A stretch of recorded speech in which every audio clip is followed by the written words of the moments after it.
O'zi bir baliqchi bo'lsang, senda bunaqa ovoz nima qiladi? Birovlarni qo'shig'iga og'zingni qimirlatib chiqmagin deb direktimga ham, kommentariyaga ham juda ham yozishibdi.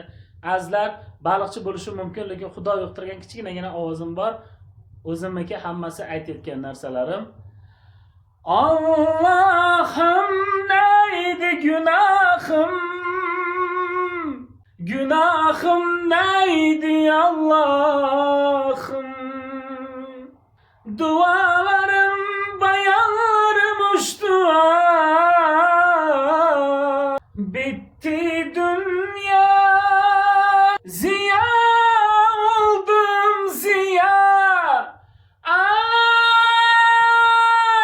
bir alasam, Allah'ım neydi günahım?